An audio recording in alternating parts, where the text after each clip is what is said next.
Hello YouTube, my name is Nero. Today we are going to be ranking the Call of Duty franchise from its best games to its worst games. I often see people debating which Call of Duty titles are better. Is Modern Warfare 2 better than Black Ops 2? Is Ghosts better than Modern Warfare 3? Is Advanced Warfare a better game than Infinite Warfare? The debates never end. Today I thought I would weigh in and rank the Call of Duty games from best to worst and give you guys my opinions and the reasons why I made the choices that I did. I would like to give the disclaimer here at the very beginning of the video, however, that I will not be ranking the games that came out before Call of Duty 4. I'm not saying those games are bad, I'm just saying it would be very fair to compare those games to the modern day Call of Duty games, right? Because COD 1, COD 2, COD 3, United Offensive, these games all predated Create a Class, Killstreaks, Prestige Mode, customization, and a lot of the things that really helped define the Call of Duty franchise and separate it from the other first-person shooter games out there. So again, not saying those games are bad, I just don't think it would be a very fair comparison. So with that out of the way, ladies and gentlemen, it's time to rank the past decade's worth of Call of Duty games from best to worst. Let's get started.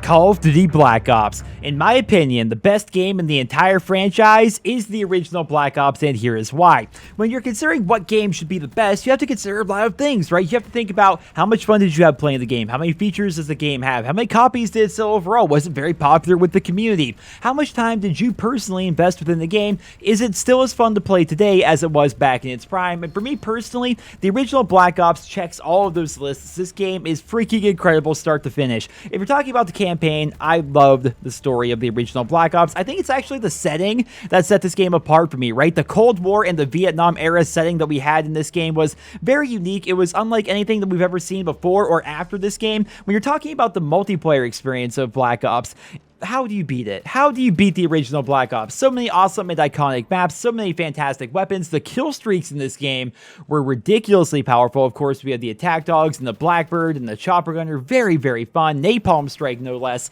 Very powerful perks in the form of like flak jacket and tactical mask. Some new ones we've never seen actually before. Then, of course, you have all the extra things they threw on top of it, right? We had wager matches and COD points. Those were incredible. Not to mention zombies. I would say zombies in the original Black Ops really kickstarted the zombies experience. Like, I get the fact that it all started back in World at War, but World at War's player base was very small, and zombies was almost like an Easter egg in that game, right? It was an Easter egg for beating the campaign, and then, of course, they gave us 3 maps via DLC, and we started to get perks, we started to get wonder weapons, and so on. But I would argue it's the original Black Ops that kickstarted the entire zombies movement, that got people very invested in zombies itself. I mean, people would go back and play World at War for zombies, but I think Black Ops got people into zombies in the first place, especially with Kino der Toten, and of course, all the DLC maps have followed on top of that. So overall, the original Black Ops, in my opinion, is the best Call of Duty game in the entire franchise. If I had to pick one COD game of all the COD games to play until the end of time, this would be it, and that's why it came in here at number 1.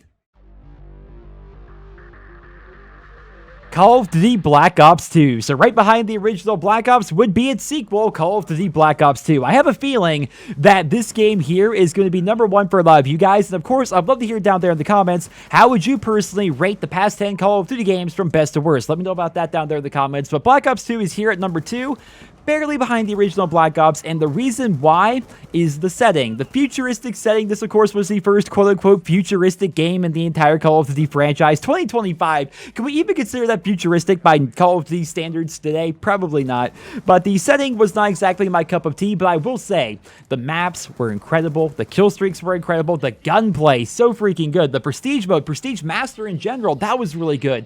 The campaign, of course, you had all those extra options where you can make choices throughout the entirety of it and get different endings. It continued the Black Ops story itself. And zombies, I would argue zombies in Black Ops 2 is actually better than the zombies of the original Black Ops. But the reason why Black Ops 2 dropped down to number 2 here is just simply the setting. Honestly, it comes down to the setting. I find that the original Black Ops is slightly more enjoyable for me personally, but it's a very close call. Black Ops 1 and Black Ops 2 are both fantastic games, and that's why they're here number 1 and number 2 respectively, because they're both ridiculously good.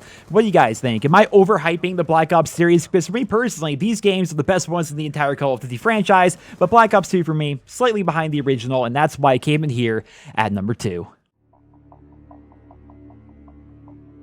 Call of Duty 4 Modern Warfare. I have a feeling some of you thought this was actually going to be number 1 on my list, but it actually dropped down here to number 3, and here is why.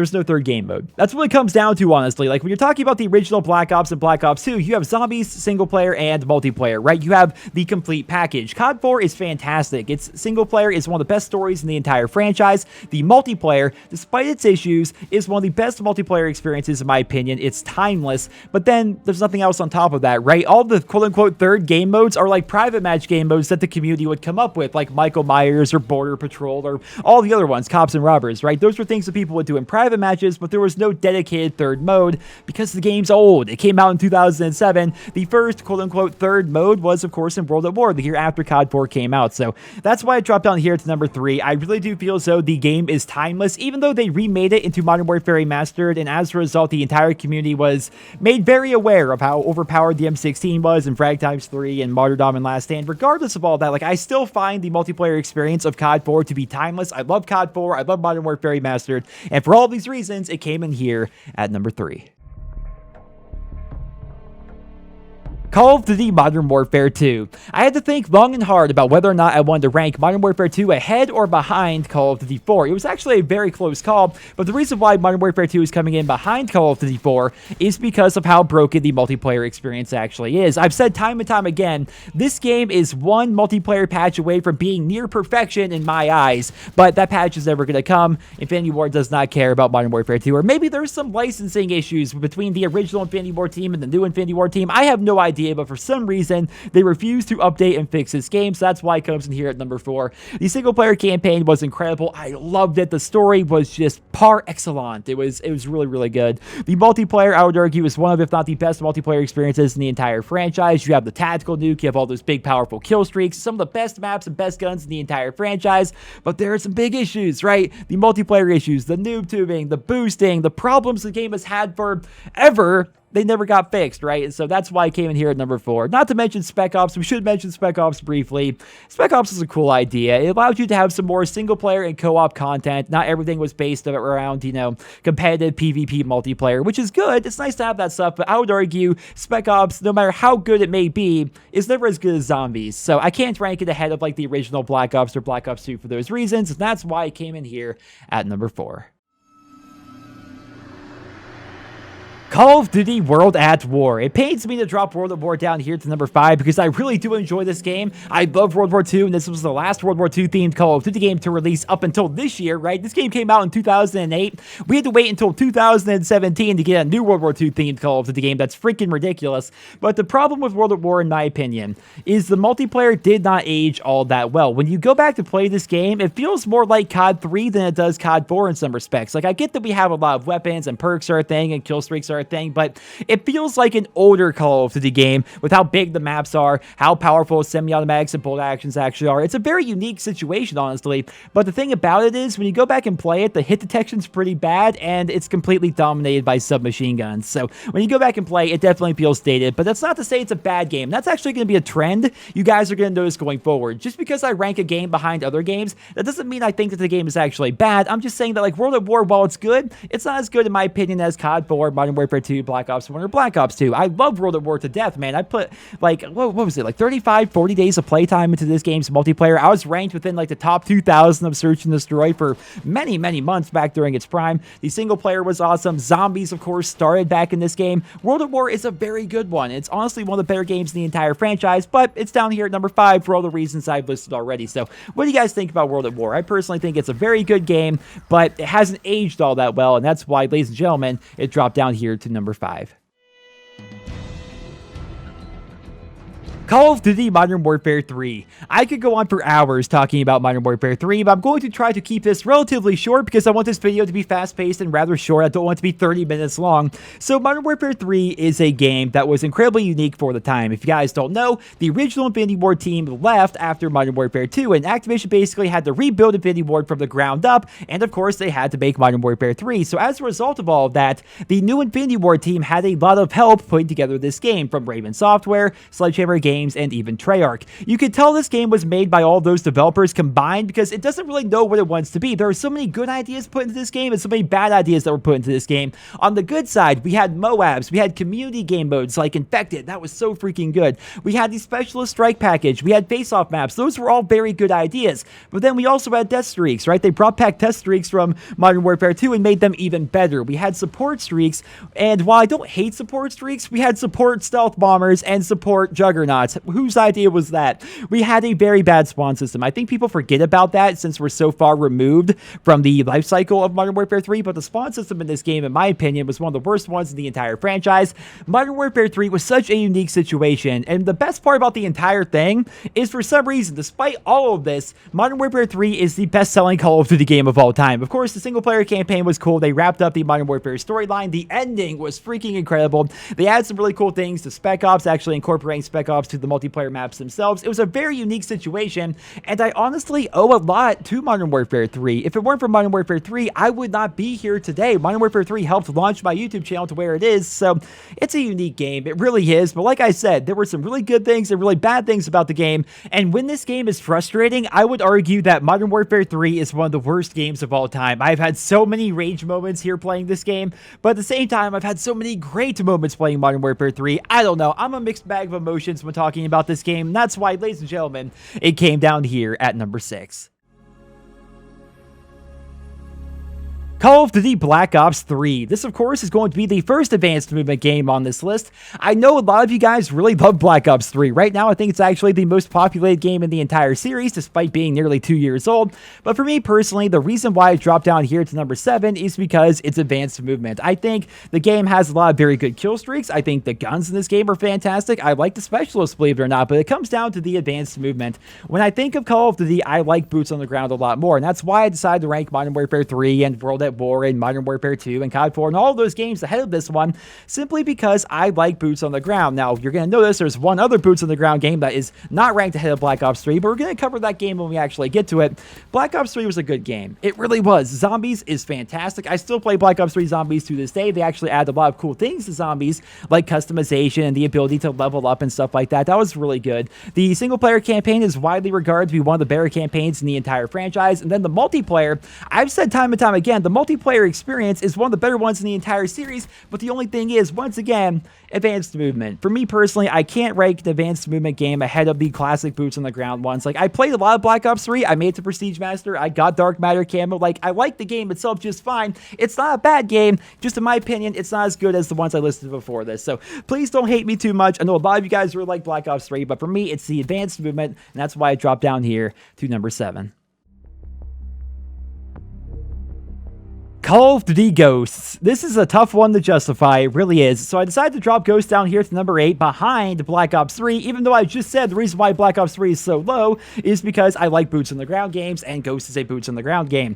The reason why it dropped down so low is it just was not the greatest of games. It really wasn't. So what ended up happening was the community found this game lacking, essentially. The game came out, and the community did not like the changes that Infinity Ward made. Infinity Ward got rid of the UAV, they changed up the minimap a little bit, they changed up a lot of things that made Call of Duty, and people didn't like that much, right? They decided to go back to Black Ops 2. I would also say Infinity Ward was kind of put in a no-win situation. Call of Duty Ghosts was a game that was out during the console transition, and that's always a very tough thing, right? This was the current Call of Duty game that came out when people were making the transition from the 360 to the Xbox One and the PlayStation 3 to the PlayStation 4, so obviously they were going to lose a lot of customers that way. Also, they were trying a brand new IP. Keep in mind, this was the new Infinity Ward's first full take at a Call of Duty game. They had a lot of help with Modern Warfare 3, and when it came to Ghosts, this was their first chance to actually prove themselves as a studio, so they really wanted to wow us by trying out a bunch of new and interesting things, and unfortunately, a lot of those innovations did not stick. The community did not like them. For example, the freaking SATCOM, the worst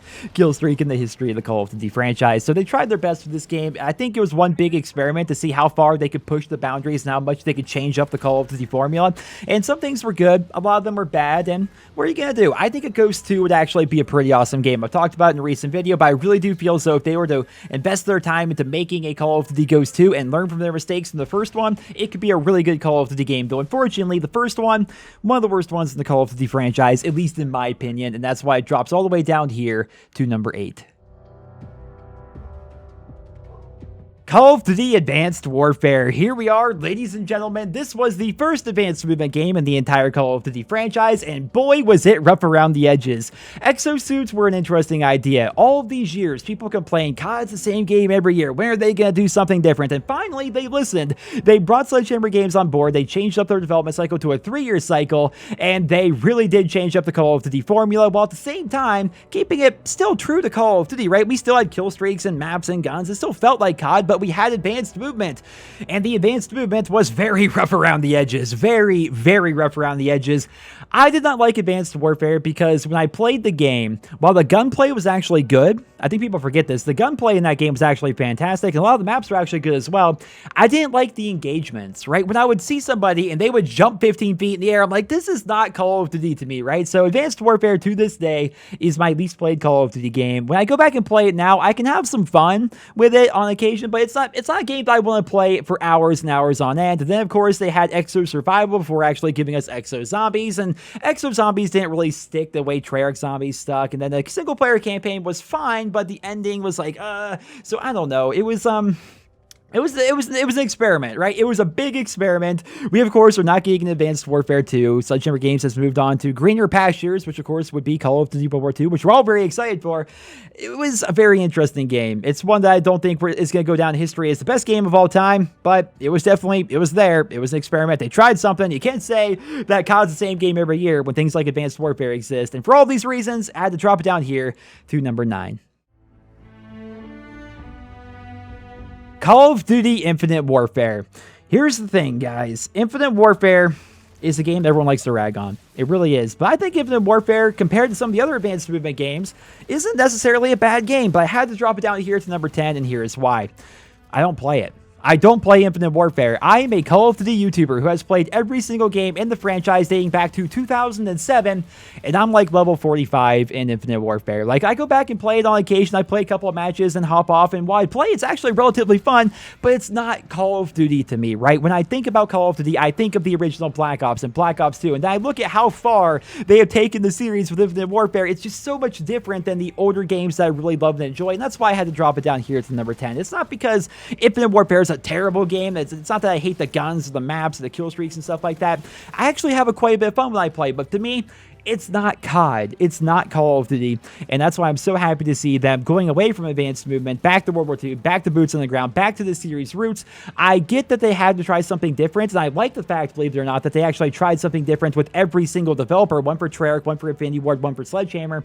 But I'm glad it's over. I'm glad the advanced movement experiment, as we should call it here, is over, because it did not stick. That's not what we want out of the franchise, but at least they tried. And if you think about it, it was actually probably a very good thing that they did this, right? Because now nobody can say they never tried anything different with the series, and at the same time, it's been so long since we've had a new old school boots on the ground Call of Duty game that we are going to be so excited to play Call of Duty World War II. It might actually revitalize the entire Call of Duty community, because we are not going to be burnt out. Like, when we play boots on the ground game after boots on the ground game after boots on the ground game over and over and over, we can kind of experience some franchise fatigue, right? The series has been going on for a very long time. So by really changing up the series for 3 straight years, I think people are going to come back and play World War II and be refreshed and not as burnt out on the Call of Duty series as a whole. That's just a theory, but ladies and gentlemen, that's all I have for you guys here today. That is how I would personally rank the Call of Duty franchise, from the best game to the worst game. And of course, I would love to hear what you guys think down there in the comment section below. Thank you all so much for tuning in today. I hope you guys all enjoyed the video. Drop me a rating, and I hope you guys all have a wonderful day.